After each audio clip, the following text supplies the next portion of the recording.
আপনার গত 28 আগস্ট 2024 খ্রিস্টাব্দে পল্লী বিদ্যুতায়ন বোর্ড ও পল্লী বিদ্যুৎ সমিতির কর্মকর্তা কর্মচারীদের সমন্বয়ে যে মতবিনিময় সভা হয়, সেই মতবিনিময় সভায় আপনার 10টা বিষয়ে সিদ্ধান্ত গৃহীত হয়। সেই বিষয়টাই আপনাদের সাথে একটু বিশ্লেষণ করব সংক্ষেপে। প্রথম যে বিষয়টা সেটা হচ্ছে পল্লী বিদ্যুতায়ন বোর্ড ও পল্লী বিদ্যুৎ সমিতির কর্মকর্তা কর্মচারীদের সমন্বয়ে প্রতি মাসে একটা মতবিনিময় সভা হবে। এটা প্রতি মাসেই হবে এবং এটা কিভাবে হবে সেটাও বিশ্লেষণ করা হয়েছে যে যে এই মতবিনিময় সভায় আপনার 5জন জেনারেল ম্যানেজার থাকবে এবং সমিতির 5জন জেনারেল ম্যানেজার সহ সমিতির সর্বোচ্চ 25জন কর্মকর্তা কর্মচারী উপস্থিত থাকবে এবং পরবর্তী মতবিনিময় সভায় আপনার পূর্ববর্তী মতবিনিময় সভায় যারা ছিল তাদের মধ্যে সর্বোচ্চ 3জন থাকবে এবং বাকি সদস্যরা নতুন থাকবে। এই হচ্ছে আপনার একটা বিষয়। দ্বিতীয় যে বিষয়টা উঠে আসছে সেটা হচ্ছে শূন্যপদ পূরণ সংক্রান্ত। পল্লী বিদ্যুৎ সমিতির আপনার যে সমস্ত পদে শূন্যপদ আছে সেই শূন্যপদগুলোতে আপনার অতি দ্রুত সময়ের মধ্যে শূন্যপদগুলো পূরণ করা হবে।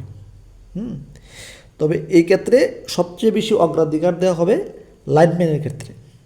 লাইনম্যানের যে ঘাটতির বিষয়টা আছে এটা অগ্রাধিকার দেওয়া হবে এবং এ বিষয়ে আগামী 5/9/2024 তারিখের মধ্যে একটা রূপরেখা প্রণয়ন করার জন্য বলা হয়েছে। তৃতীয় যে বিষয়টা উঠে আসছে সেটা হচ্ছে আপনার পল্লী বিদ্যুৎ সমিতির যে সমস্ত চুক্তিভিত্তিক ও অনিয়মিত পদে যারা নিয়োগ আছে তাদের বিষয়ে একটা সিদ্ধান্ত আসছে। সেটা হচ্ছে আপনারা জানেন যে এই বিষয়ে গত 14 জুলাই 2024 তারিখে এই বিষয়ে একটা কমিটি গঠন করা হয়েছে। তো এই কমিটি আপনার তাদের কাজের অগ্রগতি কতটুকু হয়েছে সেই বিষয়ে আগামী মতবিনিময় সভায় তারা আপনার রিপোর্ট পেশ করবে। চতুর্থ যে বিষয়টা উঠে আসছে সেটা হচ্ছে সুখবার্তা ও অভিনন্দন বার্তা বিষয়ে। পল্লী বিদ্যুতায়ন বোর্ড এবং পল্লী বিদ্যুৎ সমিতির যে কোনো কর্মকর্তা কর্মচারী যদি মারা যায় সেই বিষয়ে 24 ঘন্টার মধ্যে সুখবার্তা প্রেরণ করতে হবে। এই একটা বিষয় আপনার সিদ্ধান্ত গৃহীত হয়েছে।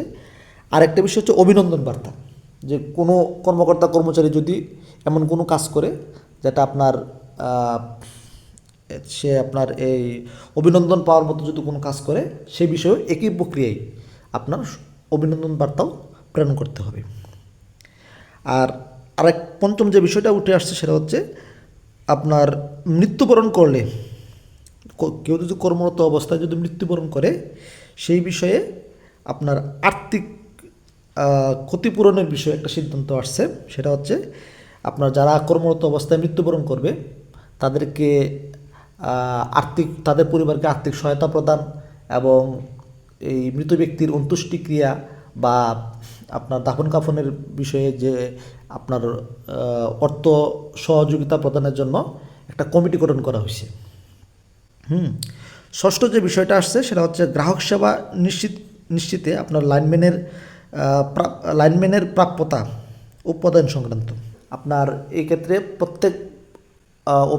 প্রত্যেক অফিস কী করবে আপনার তাদের গ্রাহক সংখ্যা, তাদের নির্মিতব্য লাইন, সাবস্টেশন, এই সবগুলা বিষয়কে বিবেচনা করে আপনার একটা যৌক্তিক যে কী পরিমাণ লাইনম্যান প্রয়োজন এই বিষয়ে কারিগরি বিভাগকে একটা কমিটি গঠন করে এই বিষয়ে পর্যালোচনাপূর্বক একটা সিদ্ধান্ত আপনার পল্লী বিদ্যুতায়ন বোর্ডকে অবহিত করার জন্য বলা হয়েছে।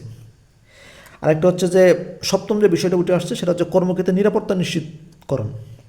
কর্মক্ষেত্রে নিরাপত্তা নিশ্চিত করার জন্য লাইনম্যান টুল সহ অন্যান্য যে সমস্ত মালামাল প্রয়োজন সেই মালামালে কী পরিমাণ ঘাটতি আছে, কী পরিমাণ মজুদ আছে, সেই মালামালের আপনার তালিকা প্রণয়ন করার জন্য একটা কমিটি গঠন করা হয়েছে। আর অষ্টম যে বিষয়টা সেটা হচ্ছে প্রশিক্ষণের পরিধি বৃদ্ধিকরণ। আপনার কর্মকর্তা কর্মচারীদের প্রশিক্ষণের জন্য যাতে একটা বিস্তর তাদেরকে আরও বেশি আপনার প্রশিক্ষণের মাধ্যমে আরও বেশি করে দক্ষ করে গড়ে তোলা যায় কীভাবে সেই বিষয়ে আপনার একটা বিস্তর কার্যপরিধি প্রণয়নের জন্য একটা নির্দেশনা প্রদান করা হয়েছে। আর নবম যে বিষয়টা উঠে আসছে সেটা হচ্ছে পল্লী বিদ্যুতায়ন বোর্ডের মাঠ পর্যায়ে যে সমস্ত কর্মকর্তা কর্মচারী নিযুক্ত আছে তাদের সাথে পল্লী বিদ্যুৎ সমিতির যে সমস্ত কর্মকর্তা কর্মচারী আছে তাদের সাথে যাতে একটা আপনার আন্তঃসম্পর্ক গড়ে ওঠে, একটা ভালো একটা সুসম্পর্ক গড়ে ওঠে, সেই বিষয়টা, সেই সম্পর্ক কীভাবে বৃদ্ধি করা যায় সে বিষয়ে একটা সিদ্ধান্ত আপনার আসছে। আর দশম যে বিষয়টা আসছে যে আগামী মত বিনিময় সভাটা কত তারিখে হইতে পারে, হ্যাঁ, এরকম একটা সম্ভাব্য তারিখ আসছে যে 23/9/2024 তারিখে একটা সম্ভাব্য তারিখ দেওয়া হয়েছে যে এই তারিখে মত বিনিময় সভাটা হইতে পারে। এই টোটাল 10টা বিষয়ে মত বিনিময় সভায় সিদ্ধান্ত গৃহীত হয়। ধন্যবাদ।